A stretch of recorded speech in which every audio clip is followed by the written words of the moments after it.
어느 날 아내와 함께 뉴스를 보고 있었습니다. 이번에도 어김없이 지하주차장의 충전시설에서 전기차 화재가 발생한 뉴스가 나오고 있네요. 뉴스를 보니까 지하주차장에서는 화재 진압이 어렵고 위험하기 때문에 소방관님들이 지상에 이동식 간이 수조를 신속하게 설치하고 있는 장면이 나옵니다. 그리고 수조에 물을 채워 전기차 화재를 진압하는 장면도 나오네요. 아내는 뉴스를 보면서 저기 충전시설에 이동식 수조가 있는 거냐고 물어봅니다. 그래서 저는 아마도 소방관님들이 갖고 다니는 장비라고 말했습니다. 그러더니 아내는 저 이동식 수조를 설치하고 화재를 진압하면 저걸 다시 철거하고 와, 소방관님들 엄청 힘들겠다라고 합니다. 저는 아내에게 그렇지, 시간이 가면 갈수록 기술이 발전해서 더 편리해져야 하는데 더 힘들어지는 것 같아 라고 말했습니다. 저는 그 순간 아내가 문제점을 발견했다 생각했고 이러한 문제점 이외에도 또 다른 문제점이 있는지 곰곰이 생각해 봤습니다. 그러다 보니 또 다른 문제점들이 보이더라고요. 종래에는 전기차 배터리의 열 폭주 현상으로 인해 연소가 급격하게 진행되면서 지하주차장 내부가 순식간에 연기로 가득 차게 됩니다. 이로 인해 사람들은 연기에 질식할 위험이 있고 시야가 확보되지 않아 대피하기도 매우 어렵습니다. 그리고 충전시설의 주변에 주차된 차량으로 화재가 퍼질 위험도 있습니다.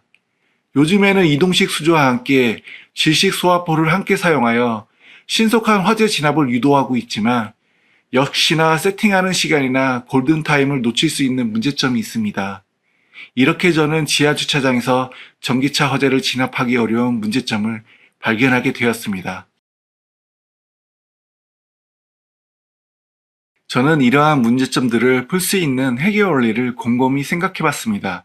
충전시설 영역에 화재를 진압할 수 있는 설비만 있다면 초기에 화재를 진압할 수 있고 소방관님들의 일도 좀 더 덜어드릴 수 있다고 생각했습니다. 그런데 이러한 생각은 충분히 모든 사람들이 생각할 수 있죠. 그렇다면 이러한 일반적인 해결 원리가 있음에도 불구하고 현실화되지 않았다면 뭔가 또 다른 문제점이 있을 수 있다고 예상했습니다. 그래서 우선 충전 영역에 스프링클러와 같은 소화 설비를 설치했을 때 문제점이 있는지 다시 생각해 봤습니다. 그랬더니 미처 알지 못했던 새로운 문제점들이 보이더라고요. 일단 사업주 입장에서 생각해 봤습니다. 우선 설치비가 매우 비쌉니다. 사업주가 비싼 돈을 주고 화재 진압의 목적으로만 소화 설비를 설치할지 의문인 거죠. 그리고 이러한 설비를 사용하지 않아도 주기적으로 청소나 정비를 해야 하므로 유지보수 비용도 만만치 않겠네요. 이러면 사업주의 마진도 별로 남지 않겠네요. 배터리나 충전 설비의 기술은 지속적으로 개발하니까 점점 더 발전할 것입니다.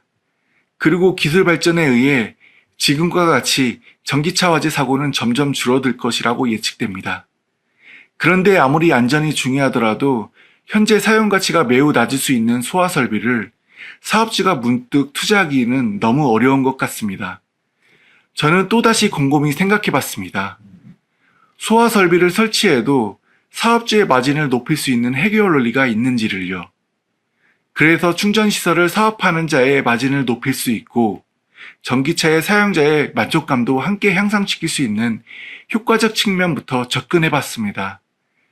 그러나 그 당시에는 아쉽게도 이러한 모든 효과를 발생할 수 있는 해결 원리가 떠오르지 않았습니다. 그렇지만 괜찮습니다.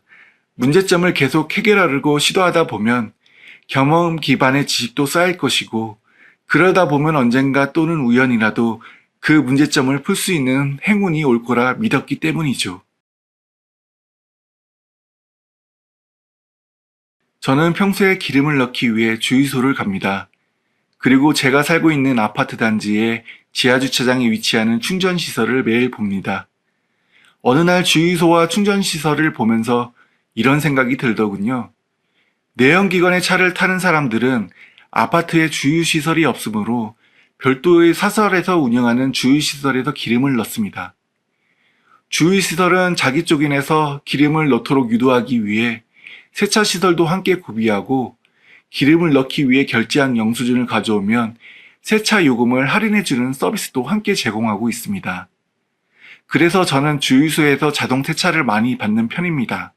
반면에 전기차를 타는 사람들은 아파트에 충전시설이 있기 때문에 장거리 운전이 아닌 이상 별도의 사설에서 운영하는 충전시설을 자주 이용하지 않습니다.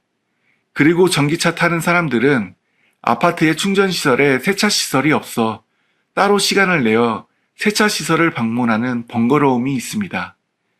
그래서 아파트 충전시설에 왜 세차시설이 없는지 이에 대한 문제점을 생각해 봤습니다. 아마도 별도의 세차시설을 짓기 위한 땅도 필요하고 전기와 물을 공존할 수 없다는 선입견이 있기 때문에 충전시설 근처에 세차시설을 짓기가 곤란한 것 같습니다. 그러다 저는 갑자기 지난번 상황이 떠오르더라고요. 그 당시엔 서화 설비를 설치하여 전기차 사용자의 만족감을 올릴 수 있고 충전시설 사업자의 마진도 함께 높일 수 있는 효과적인 측면부터 접근해 봤지만 해결 원리를 보완할 수 있는 방법이 떠오르지 않았죠. 그렇지만 새로운 문제점을 발견해 보더니 그 순간 갑자기 영감이 떠올랐습니다. 그래, 세차 기능이 구비된 소화 설비였어. 보통 사람들은 물과 전기는 함께 공존할 수 없다고 생각합니다. 뭐 저 또한 그랬으니까요. 과학적으로 습기나 물은 피부의 전기 저항을 감소시키는 기능이 있고 이러한 기능에 의해 전류가 흐르면 감전이 되니까요. 그러나 저는 비 오는 날 전기차를 충전하는 장면이 떠올랐습니다. 전기차는 기본적으로 생활 방수가 되어 있고 빗물을 막아주는 설계가 되어 있으며 전류 차단과 같은 안전 설계도 되어 있습니다. 즉, 비 오는 날에도 아무 이상 없이 충전을 받을 수 있다는 것이죠. 그렇다면 전기차를 충전하는 도중에 세차도 할 수 있는 거 아니겠어요?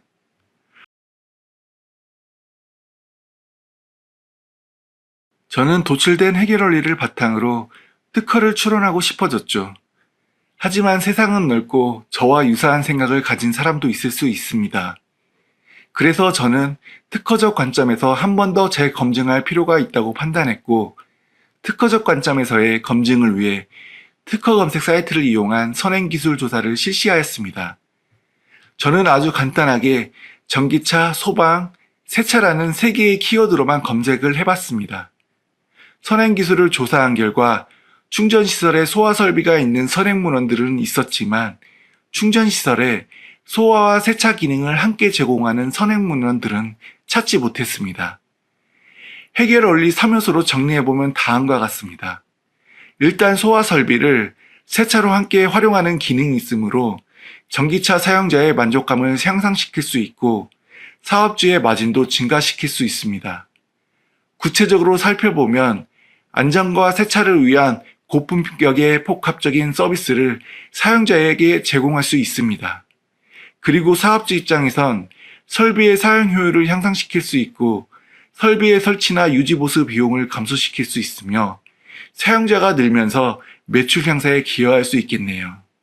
이뿐만 아닙니다. 사용자와 사업주만 좋을까요? 효과를 받는 대상이 더 있습니다. 바로 충전시설을 건설하는 건설사와 친환경 전기차 사업을 장려하는 정부입니다.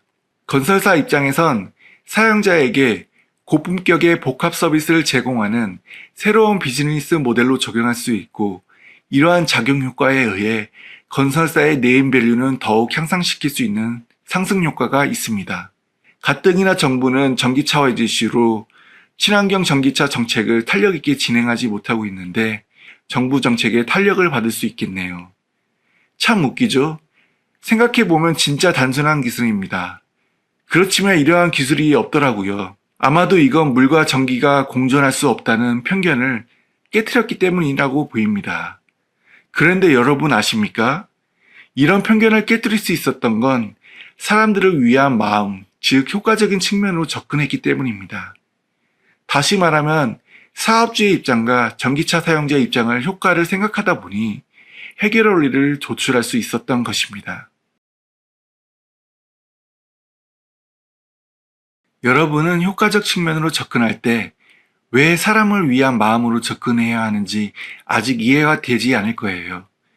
그렇지만 결국 해결 원리는 사람을 위한 효과라는 것을 알게 될 것입니다. 솔직히 효과를 구분하면 사람을 위한 효과 이외에도 사물을 위한 효과가 있습니다. 그렇지만 사물을 위한 효과는 결국 사람을 위한 효과로 귀결됩니다. 이번 스토리로 예를 들어 보겠습니다. 충전 시설에 설치된 소화 설비를 세차 기능으로 함께 활용함으로써 설비의 사용 효율을 향상시킬 수 있습니다. 설비의 사용 효율이 향상되면 누가 좋을까요? 당연히 충전 시설의 사업주겠죠. 사업주는 설비 사용 효율도 향상되니까 설비를 설치하는 비용이나 유지 보수의 비용을 감소시킬 수 있고 사용자가 늘면서 매출이 향상될 수 있겠죠. 결국 사물을 위한 효과가 사람을 위한 효과로 귀결된다는 것입니다. 저는 왜 이걸 강조할까요? 여러분은 특허가 아니더라도 여러분의 인생이나 삶에서 문제점을 발견했을 때 사람을 위한 마음으로 효과적 접근해 보라고 권유하는 것입니다. 이런 경우도 있을 것입니다. 나 자신의 이득에 관련된 문제점이 있지만 타인과 관련된 문제점도 함께 있는 경우도 분명히 살면서 발생할 수 있습니다. 이럴 때 여러분은 자신의 이득도 중요하지만 한번 나 자신 이외에 타인을 위한 마음으로 아주 조금만이라도 신경 써보세요. 그러다 보면 오히려 자기가 생각했던 이득보다 더 큰 이득이 오는 경우가 분명히 있을 것입니다. 시간이 들더라도 여러분께 저의 경험을 들려드리고 싶네요.